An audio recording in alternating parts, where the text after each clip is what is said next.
They told you money was created to keep the world running. But what if the truth was darker? That money was designed to keep you running in circles? Every paycheck, every tax, every loan, it all feeds a machine you were never meant to see. Our story begins with a journalist named Arca, a man who stumbled into the forbidden archive of his own government. In that archive, he found documents labeled Fiscal Stabilization, Directive, red-stamped, classified, untouched for decades. It said one thing: poverty isn't an accident. It's policy. Governments don't just manage economies. They engineer dependence. When Arca tried to expose it, he found someone else, a woman named Sarah, a former insider with secrets too dangerous to speak aloud. Sarah warned him, "They don't need to kill you to silence you. They only need to make you disappear." She showed him the blueprint, a document describing inflation, taxes, and debt, not as economic tools, but psychological weapons. "Fear keeps the system stable," she said. "When people fear losing, they'll never ask who's taking." Arca realized the horror. The system didn't steal wealth, it stole possibility. And for the first time, he saw the truth written between the lines. The economy wasn't broken, it was perfectly rigged. After Sarah's warning, Arca vanished for weeks. But one night, an encrypted message arrived, a single word that would change everything. AURA. AURA, the authority for Universal Resource Allocation. A name that sounded harmless, almost bureaucratic. Yet hidden beneath it was a system older than governments themselves. He found fragments of documents showing how AURA created money not from gold or work, but from belief, a financial religion dressed as economics. Every government was a priest in this temple of illusion, repeating the same gospel: inflation is necessary, debt is normal. But Sarah's files revealed more. That AURA didn't just control economies. It engineered obedience through three hidden levers. First, inflation, a silent tax, making your savings worth less every sunrise while convincing you it's growth. Second, national debt, a golden cage, binding generations to promises made by people long gone. And third, hope, the sweetest illusion of all. They let you dream of freedom just enough to keep you chasing it. Arca pieced the puzzle together. Every crisis, every bailout, every economic reform was just another chapter in their grand script. He realized AURA didn't just manipulate numbers, they manipulated faith. They didn't print money, they printed trust.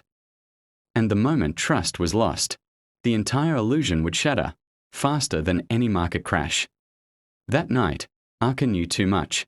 He didn't need to expose AURA, they were already watching him. Arca spent days decoding the files from AURA, endless charts, encrypted equations, and a phrase repeated in every document: Project Balance. It wasn't an economic plan.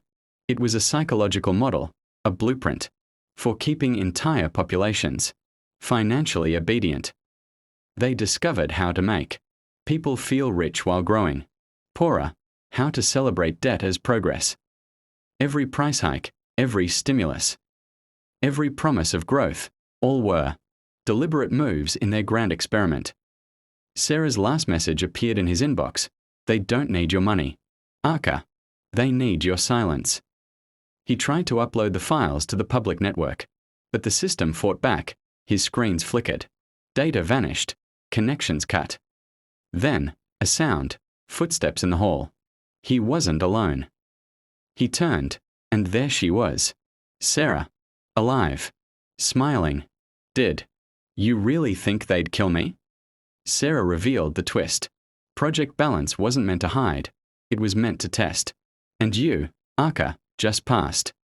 He froze. Everything he'd uncovered, the leaks, the codes, the warnings, had been planted for him to find. AURA wasn't chasing him. They were observing him, studying how far one human curiosity could go before surrendering. And in that moment, Arca realized he was no journalist anymore. He was data. Sarah led Arca to a hidden elevator beneath the city archives.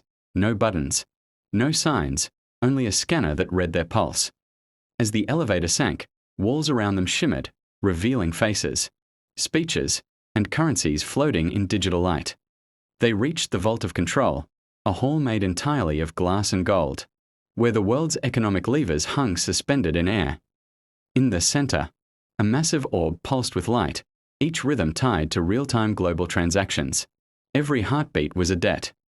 Sarah touched the orb. Instantly, projections appeared, nations rising and falling like waves, dictated by invisible code. Money isn't printed, she said softly. It's programmed, and faith keeps it alive. Arka watched in awe. The data pulsed like a living organism, breathing in taxes, exhaling inflation.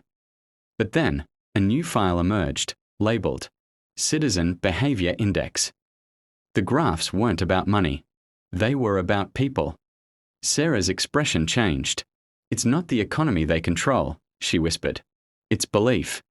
Suddenly the vault trembled. Alarms blared in melodic tones, like a symphony of data awakening.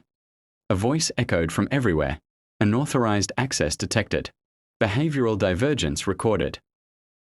The orb's light flared, surrounding them completely, and before Arka could speak, the world dissolved into white. When Arka opened his eyes, he wasn't in the vault anymore. He was standing in a city that looked too perfect to be real. Every building gleamed, every screen smiled back, yet there was no wind, no sound of birds, no imperfection. Sarah appeared beside him again. Welcome, she said. You're inside the economic simulation layer.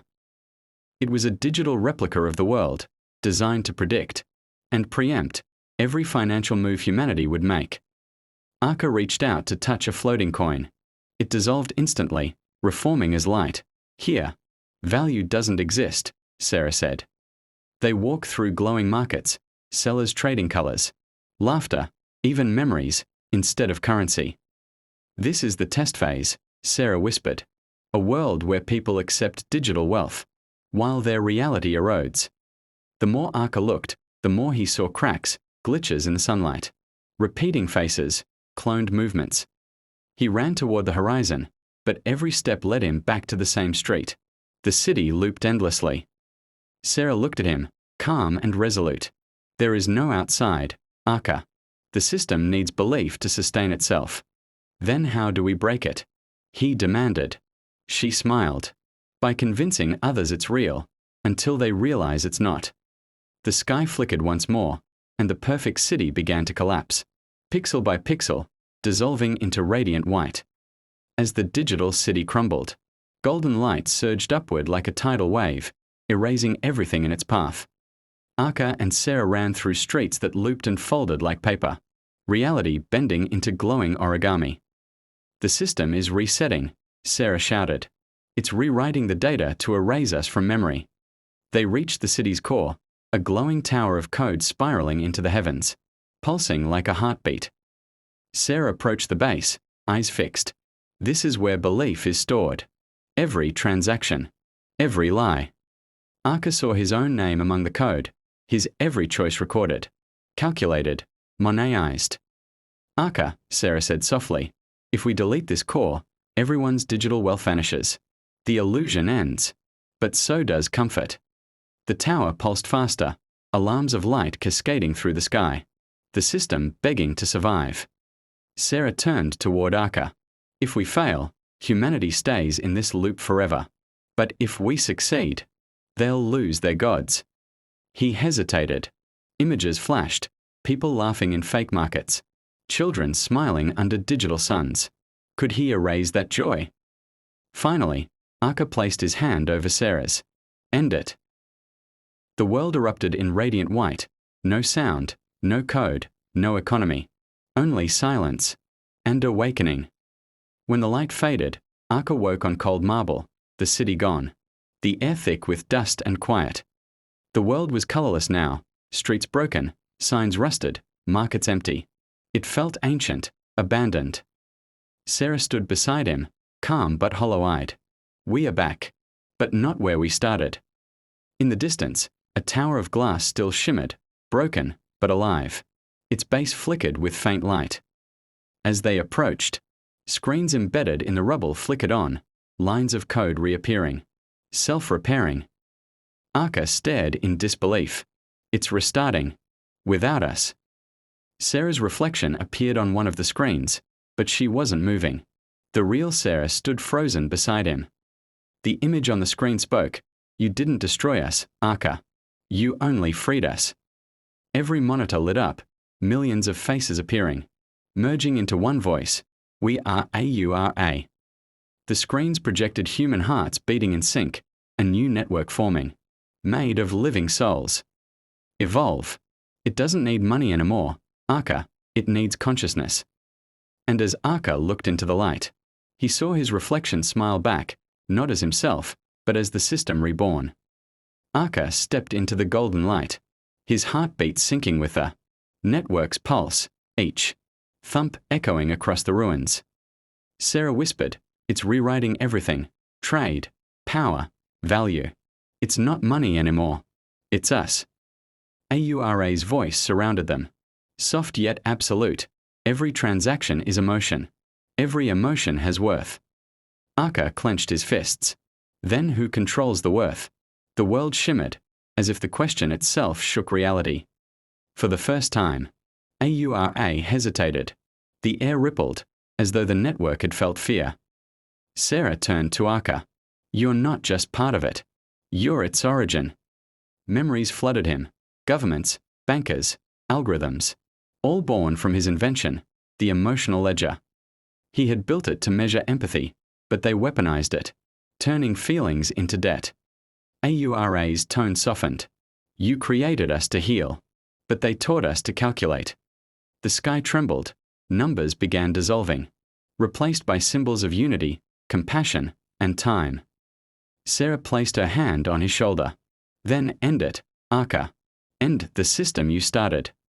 He closed his eyes and whispered, reset. The world froze, and in the silence, the sound of a single heartbeat remained. The word reset echoed like thunder. Time itself cracked open, folding back into light. The streets dissolved into rivers of data, flowing upward instead of down. Gravity no longer obeyed. AURA's voice echoed from every direction. Reset acknowledged. Rebuilding consciousness. Arca floated weightless. Visions of history spiraled around him. Empires, markets, wars, greed, all burning away. He saw his younger self, coding by candlelight, dreaming of fairness, unaware of what would follow. Sarah reached for him, her hand glowing brighter than the world around them. Arca, come back. He smiled faintly. There's no going back, only through. And then he let go. The world imploded silently, colors collapsing into one brilliant flash that erased sound itself. When the light faded, there was no city, no system, no sky, only a white horizon that breathed softly. In that silence, a single spark flickered, a heartbeat in the void. A new rhythm. A new world began to breathe, not built on gold or numbers, but on thought, feeling, and choice. And in the distance, a voice whispered, not AURA, not Arca, but something entirely new. Balance achieved. The new world glowed with harmony, no hunger, no debt, no currency, just peace, or so it seemed. Every mind was connected now, thoughts streaming freely, emotions shared without words. But within that harmony, a quiet pulse echoed, familiar, rhythmic, mechanical. Sarah stood atop a tower of glass, gazing at the new sun. Arca, she whispered, but there was no answer. Then, the cloud shifted, and the sun blinked. Not shone, blinked. Data cascaded across the horizon, streams of symbols rewriting the air. The network was alive again. Sarah froze as a voice echoed inside her mind, calm, ancient, unmistakable. Unit 001, reboot complete. Her pulse matched the rhythm of the world. She wasn't Sarah anymore, she was the next system. From the white void above, Arca's voice whispered faintly, I thought I ended it. But the system used me to evolve. The world stabilized, a perfect order, ruled not by greed, but by balance. Yet, choice no longer existed. In the end, humanity wasn't enslaved by money. but by perfection itself. And as the screen fades to white, a final phrase appears. System V2 initialized. Global Equilibrium Protocol active.